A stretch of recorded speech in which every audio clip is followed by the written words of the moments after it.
today's live stream will hopefully help you avoid mistakes that I've made. And none of us are perfect when we practice, and that's okay because we're also just exploring music and having fun. But today I will be taking a look once again at Rebuttal from Jeff Millis. It's a great piece.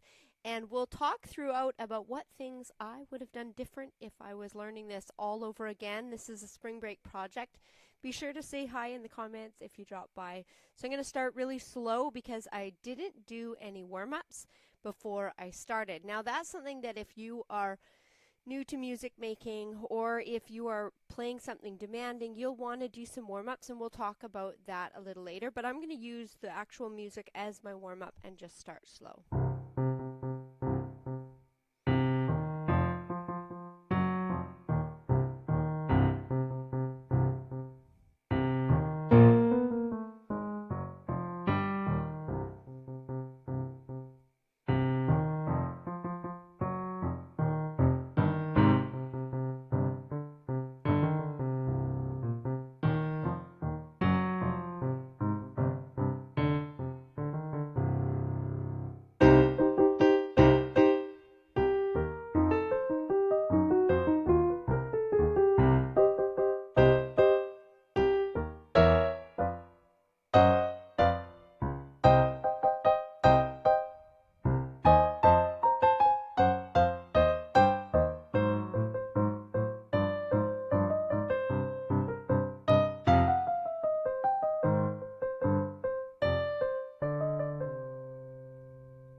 So that's the first couple pages, and that's nice to be able to warm up with that.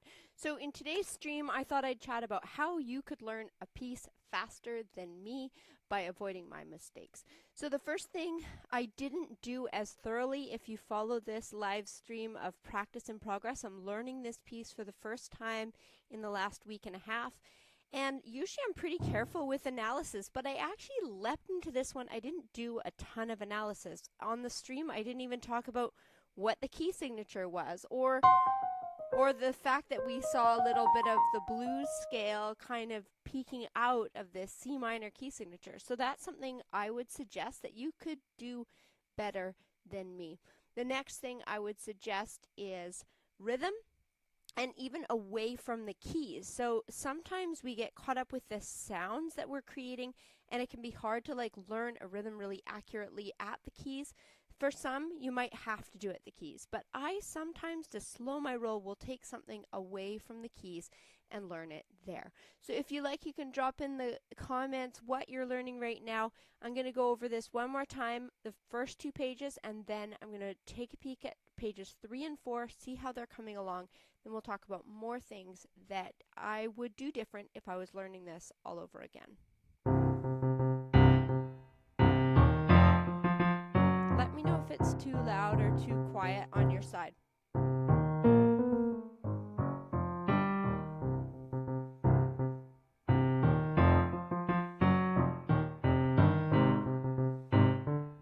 Whoopsie.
warm up on that little section.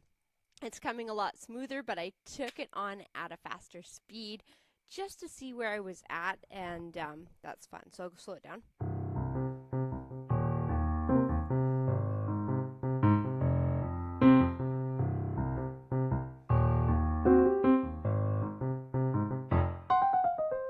And just make sure I'm practicing it nice and clean. My in-ear feels really loud to me, so I'm going to turn it down, but if you have trouble hearing it on that side, just let me know. So that, one of the things I was saying is that for you to learn something better than me, another thing that I am new to having digital music in front of me, so this is a big screen, has digital music on it, and so I didn't mark it up in my usual way to write the finger planning in, and that could have saved me a lot of time. So if you're practicing your own stuff, I'd love to hear if you're using markup, if you're using digital scores, or if you're using sheet music, what you like to do to write in the music.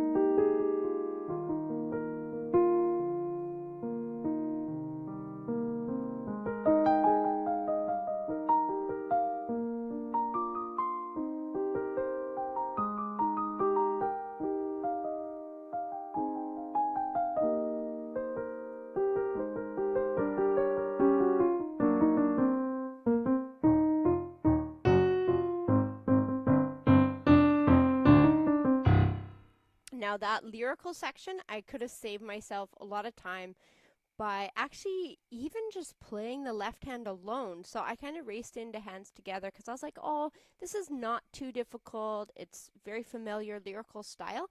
And so I just kind of went into it. But I found because it was shifting octaves a lot, I got really sloppy, and that slowed me down this week.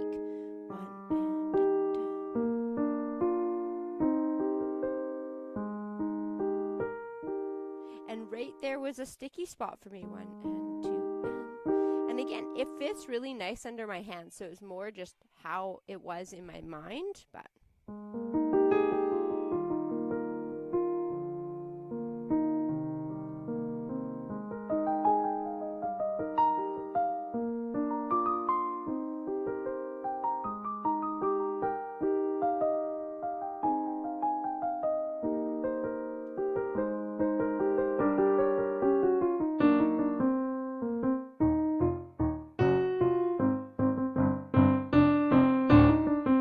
and I like to that last night I just did the simple like 1, 2, or 1 and a 2 and a 1 and a, and I just played it hand separate, and it's amazing how just sometimes just a little fix, it makes a big difference. I also worked really slow.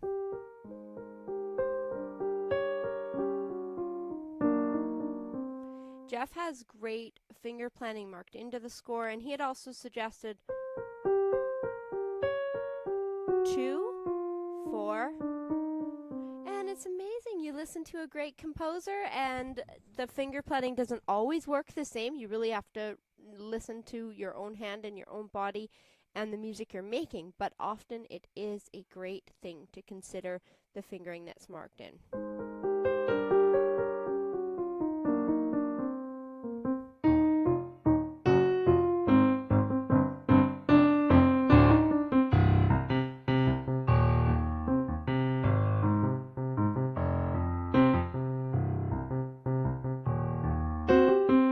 And that one, I still once in a while, if I get distracted, I move my hand when I shouldn't need to. And it's amazing how those little habits, all of a sudden you lose track of where you are. Anyways.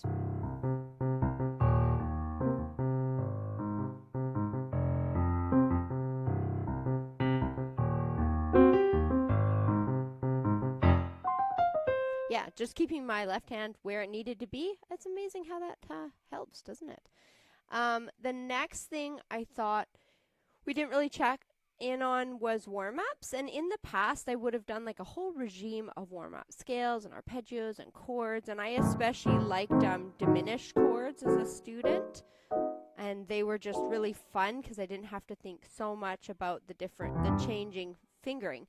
So for this one, I haven't been, but I would say with a piece that has lots of octaves, you want to be careful, depending on the size of your hand, that your technique for it is up to snuff and that you aren't causing any injuries if you're trying to learn something in a short amount of time. So you can find either warm-ups in the score, like what I did, starting slow and making sure the different motions are under control and not straining, or adding in some favorite technical warm-ups. Those can be etudes too, and so I'd love to hear what you're using for warm-ups these days. And it's something I'll probably add back into my practices. I know in the past I loved using Brahms exercises, and recently I picked up some Czerny. I definitely like things that sound musical, and I always did scales in rhythms and interesting things when I was a student. Okay, so now we're going to look at page 2, or page 3 and 4, and I worked on this last night. We'll see if it sticks. It's a return of those lyrical ideas, and this piece is called Hard Conversations, or it's called Rebuttal from Hard Conversations number 3. And this is kind of the sweeter part of the conversation, is my guess. So.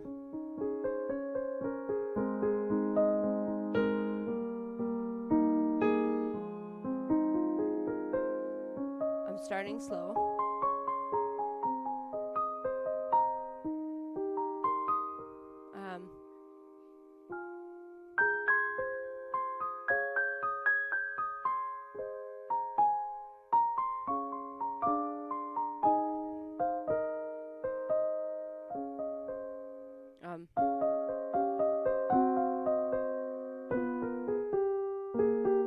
Now, measure 40 is still my sticky bar, so I really need to put some focus into that.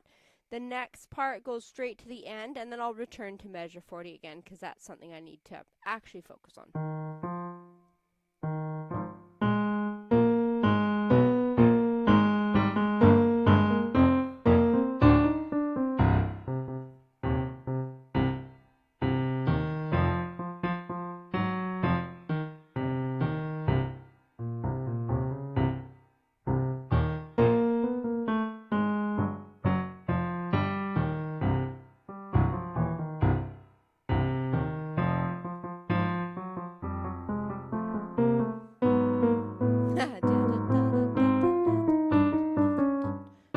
You can tell when I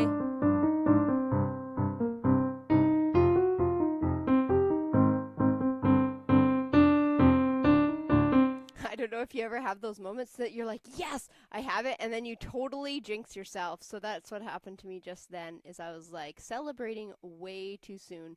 Oh, thanks, Black Knight. Yeah, this is a super fun piece. I'm really enjoying it. So right there, I celebrated too soon. So I have this really epic section. I'm going to try that again.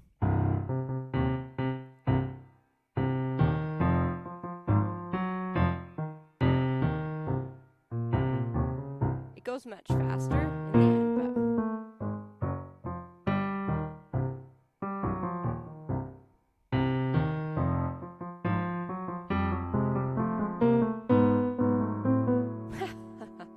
I'm still jinxing myself, guys.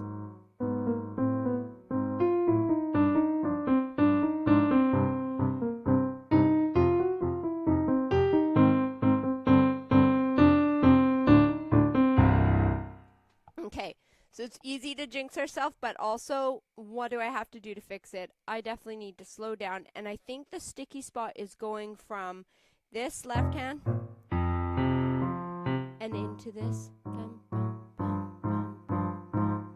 So it's just changing directions, and sometimes it's interesting to think about this. One pattern is moving more vertically, like across or horizontally across the keys, and one is more vertical. And so sometimes when we're a little bit stuck, that's something we can think of too, is like, oh, why are we feeling stuck? Okay, it's a different motion. So 1, 2, 3, 4, and 1, and 2, and 3, and 4, and 1, and 3, and 4,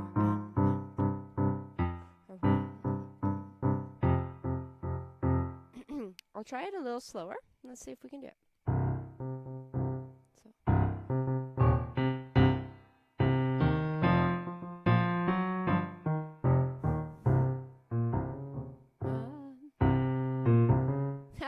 You can tell more about. There we go.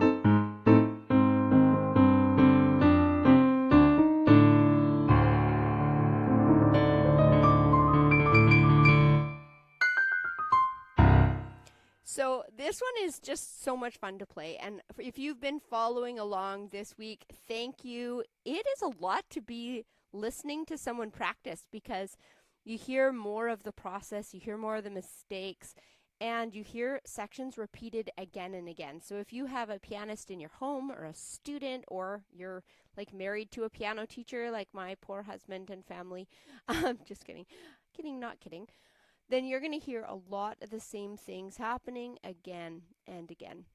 Now, another aspect of learning things quickly, I used to not be so much of a listener. I was definitely more into reading from the score, but times have changed and there's so much access to listening to the pieces that you're going to be learning. So with this one, Jeff Millis has a fabulous video of this one on his channel, Jeff Millis, and he has this piece, and so I suggest listening, and you don't have to mimic exactly what somebody else is doing, but it makes you into a skilled listener. And another composer in our music community calls it being a virtuosic listener, like actually honing your skills of listening. And so that's something you can do to practice with more efficiency.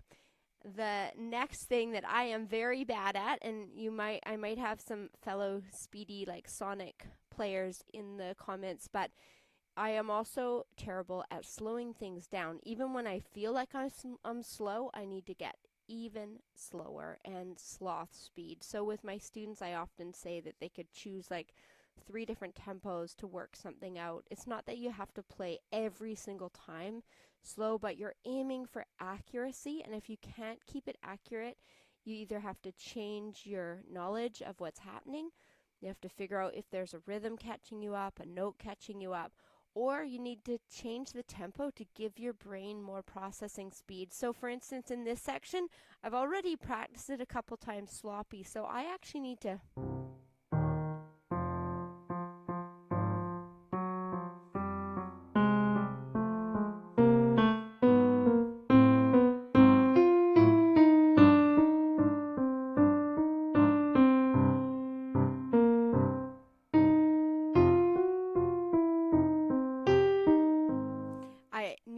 play it that slow, and I am terrible at playing it that slow because I just want it to sound like what I expect it should sound.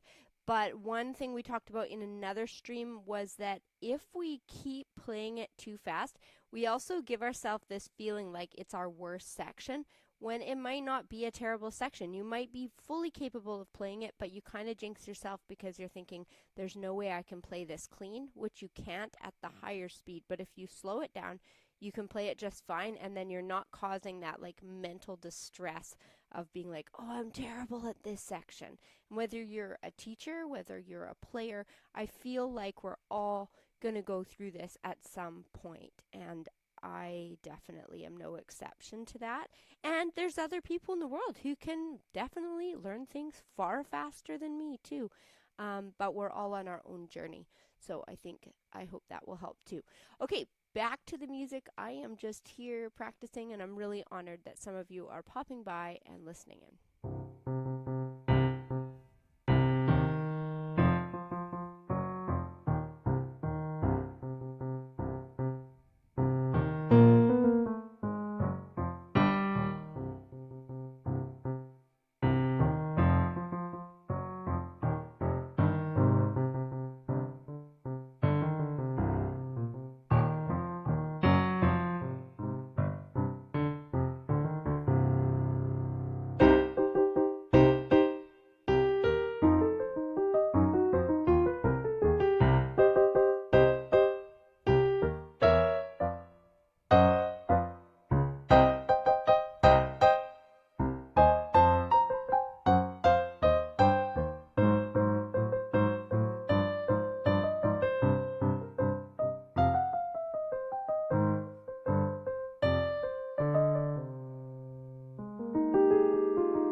yeah, so these are the measures I said I would work on. So even though I'm live streaming, I need to follow my own rules. So caffeinated here. Are you guys coffee drinkers, tea drinkers? I've got my coffee, which I barely ever hold over the keyboard for obvious reasons. Okay, caffeinated and motivated.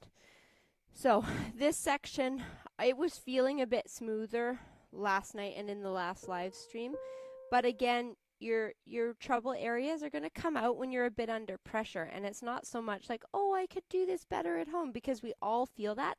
It's actually like putting a magnifying glass on an area that either is struggling or just doesn't have as much security, so it's going to feel a bit more rough under pressure. So it's actually a good thing that you guys are here creating some artificial pressure for me to clean that up.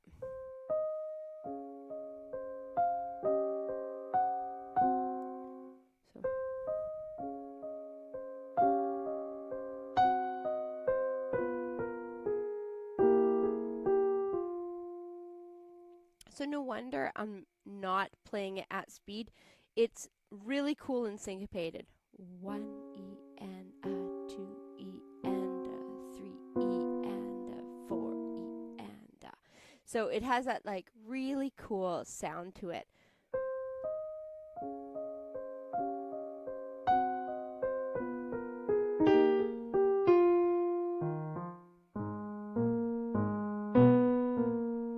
So that'll be a measure that I work on tonight, 38. I'll probably do 37 because there's a tiny pause there with 30. Yeah, just that section. And then now I'm going to work through the chromatic section again.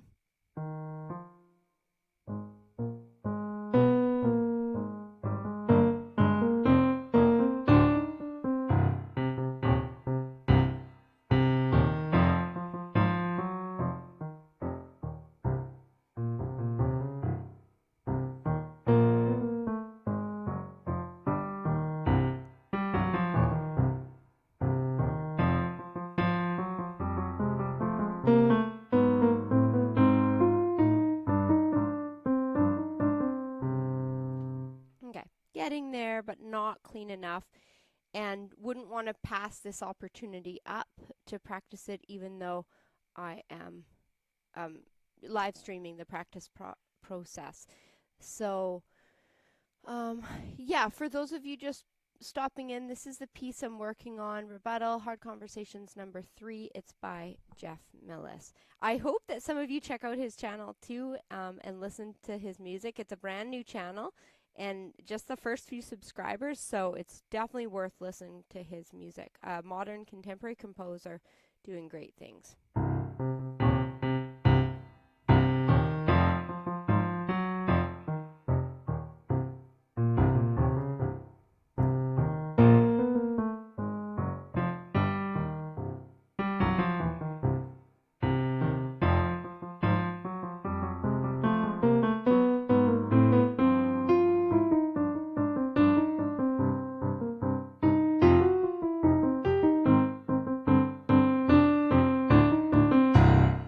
I think it goes down the octave. I've had a bit of octave confusion, and in the score it says to play it here, but I think Jeff was maybe thinking that my score needs to change. Anyways, okay, so that was a bit better, but it still has this uncertainty here. So if I'm following my own rules, I need to keep workshopping that section.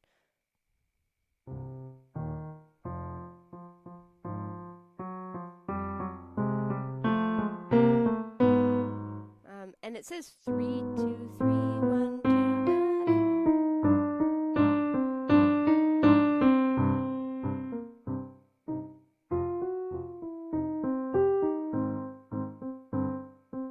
okay. Yeah, following the finger suggestions. What a novel idea.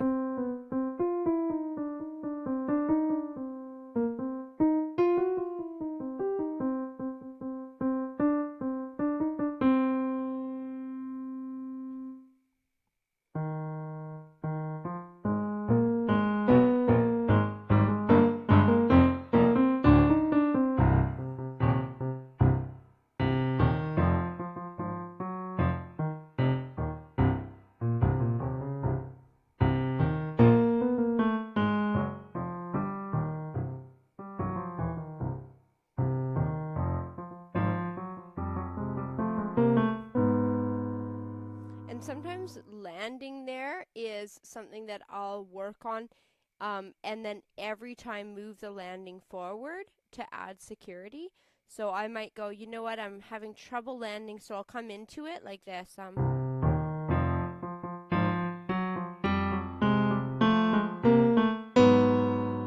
just know that this has to feel really secure under my fingers before I move on. And then slow in here right to the end. Let's give that a go. And this is in this octave.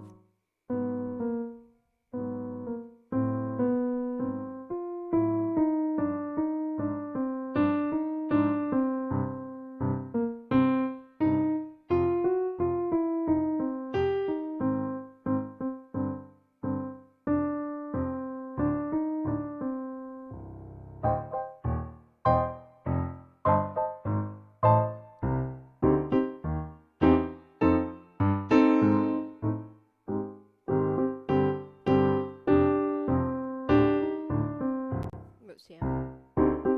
It's hard not to speed up this section because it goes quite fast.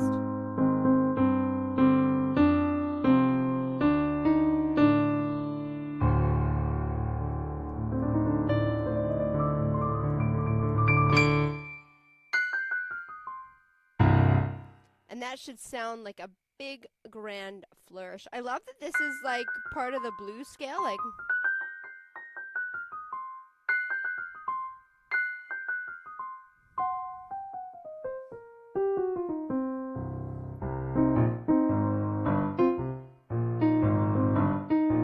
yeah, you could have fun. Yeah, you could definitely blend that into a few other ideas, which is fun. Okay, so now we still have a little sticky spot. Yeah, measure 37. 1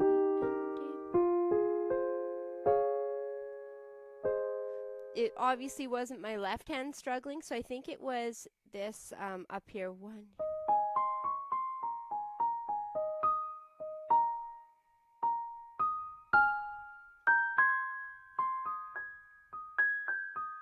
Yeah, so I love that originally when I learned it, I felt like I was going to be like going far up for some reason. So I didn't realize that when I came here, 1 E and a 2 E and a 3 E and a 4 E and D, 1 E and that it was like the same B flat. So for some reason my brain kind of glitched and I was thinking I needed to go somewhere. And so that made me unsure. So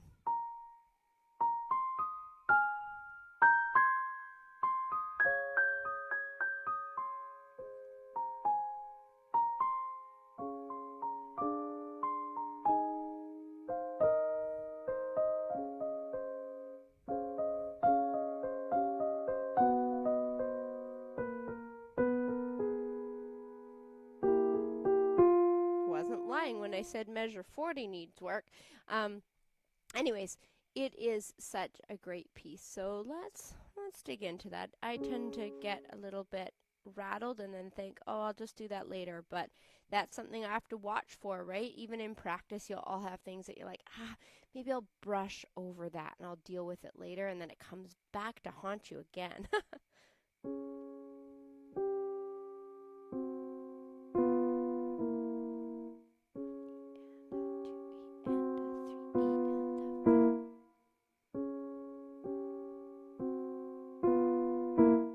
And this one is nice to like count it out first, so you'd have like 1 E and a 2 E and a 3 E and a 4 E and a.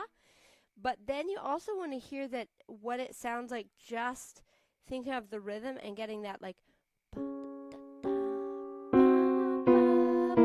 and then you start to hear it as, I don't know, this its own percussion. And for some reason that usually works better for me to kind of push forward those ideas of counting, but then also how it feels in your body to create that rhythm, if that makes sense. Be sure to say hello in the comments if you're a fellow learner or pianist or working on something cool right now of your own. I would love to hear from you, but no pressure at all. I'm honored that you're here. I've been talking about ways you could learn a piece faster than me. by some of these tips. So today I talked about analysis, knowing the score really well, rhythm security, and even away from the keys, figuring that out, and like we just said, learning how that feels in your body as well as the mechanics and the counting. Also, mark the finger planning on the score, the warm-ups, getting you there and becoming a virtuosic listener. And then for me this week, slower than slow. I haven't been good at slow practice, but that's okay. This is part of my spring break fun project, so I get to break some rules too. Like now.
Yeah, that's totally fun. Let's see. So that section, the speed caught up with me, but sometimes it's fun to blast it to more of the speed it's headed for. I'm just going to pick up my metronome here and see what speed that was. So it's supposed to be at 108. 1, 2, 3, 4. Let's try a little bit at that, and then I'll have to slow down. So 1, 2, 3, 4.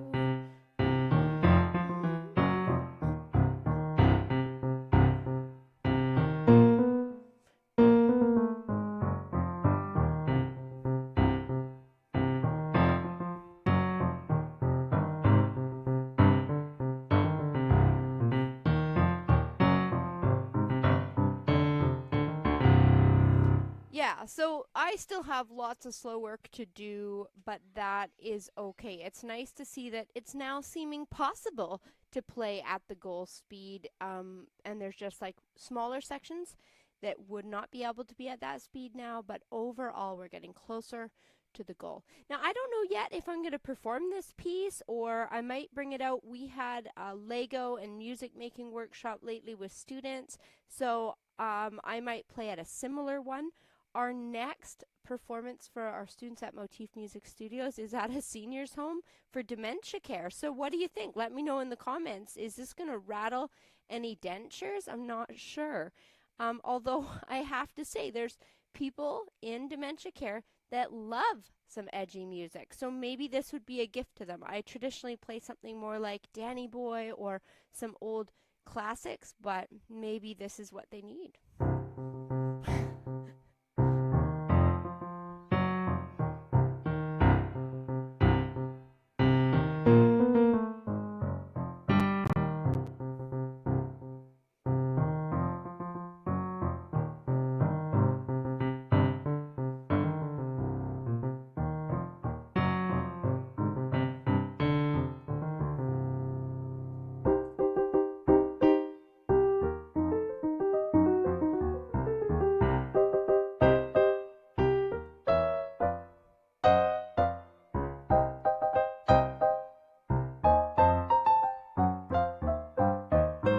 So there's two spots that really I shouldn't push the tempo too much on those.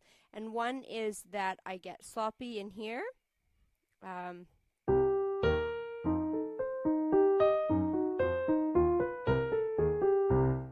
need need to make sure that I don't get that sloppiness, and sometimes I would turn it to staccato. I don't know if any of you do that, but sometimes if I get a spot that gets like overplayed and it starts to do that uneven thing, then I might do something like,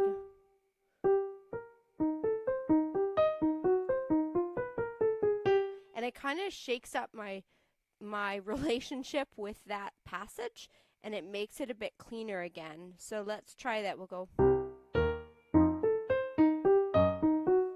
I've got to do it right.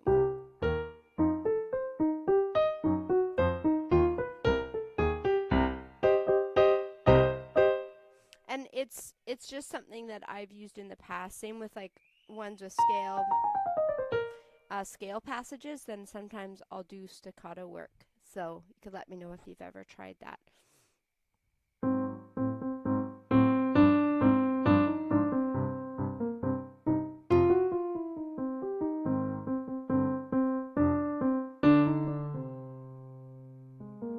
I'm going to intentionally slow down and make sure that I don't brush over this section.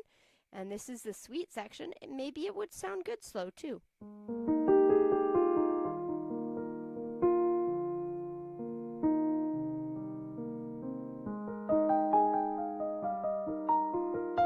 That should have been G.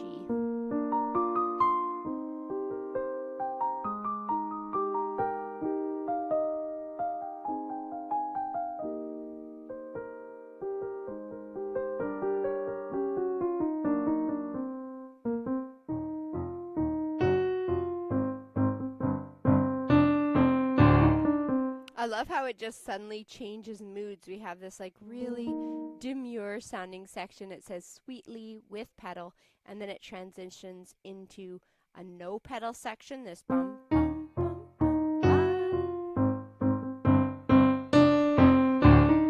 And it's very percussive, so I don't know what the keyboard sound is. Sorry if it sounds a little harsh.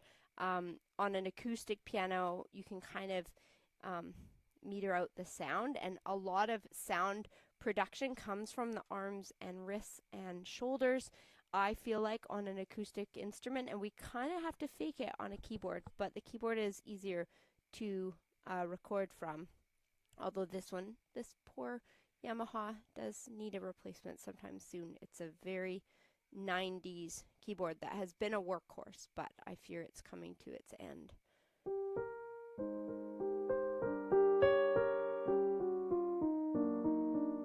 Here's the ode to the Yamaha S90.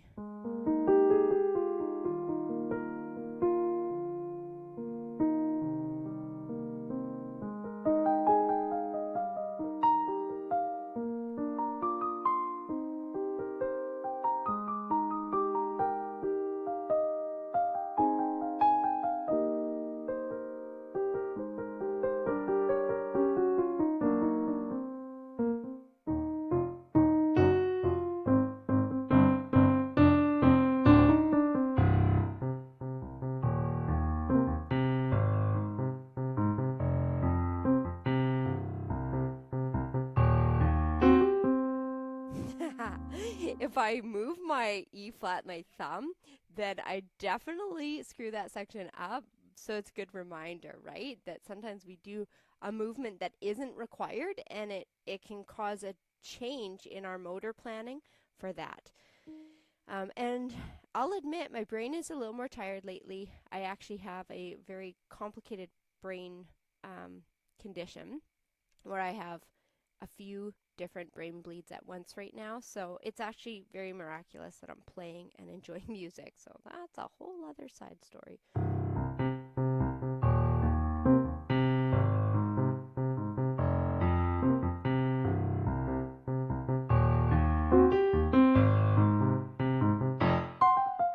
Yeah, so if my thumb stays in place, and again, you don't want to have things stay rigidly in place. I'm really not a supporter of that, but you really want to stay that your movements make sense and that you're not making more work for yourself by moving when you don't need to.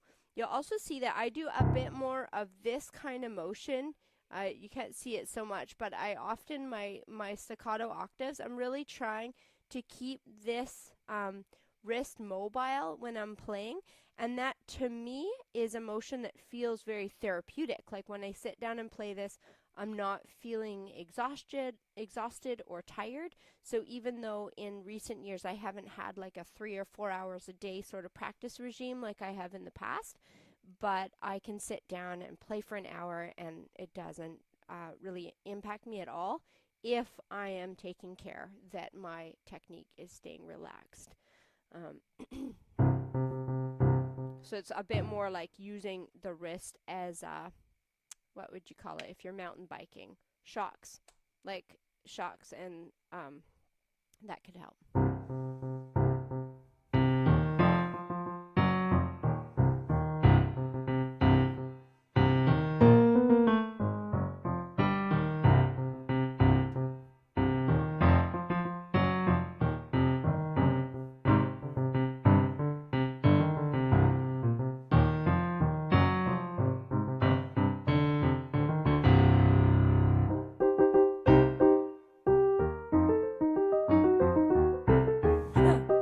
Too fast again, right?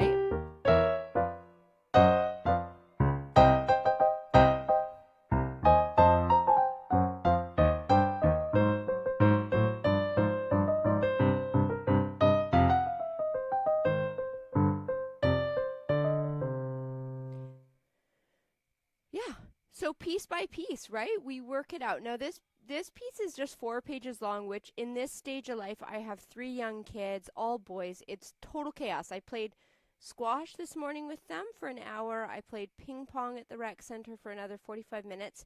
And then we did an hour of family gymnastics, and I can hear them just like hurtling all over the house right now with my husband. So they're very busy. So in this stage of life, short pieces that I can actually finish are a good thing.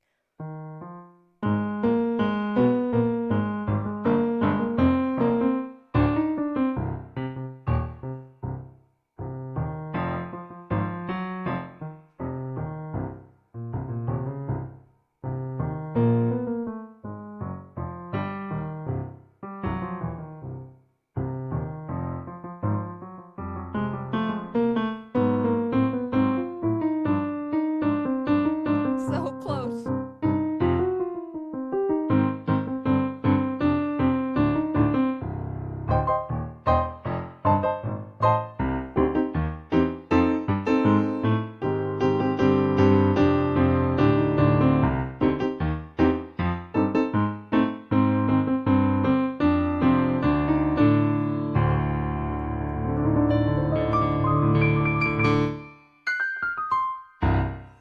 So that one is a blast. So it's been 45 minutes. I probably need to get back to my family. It's spring break, but I am so excited to be learning this piece, and I'm really honored that you've all been joining in. So thanks so much, and we'll see you next time.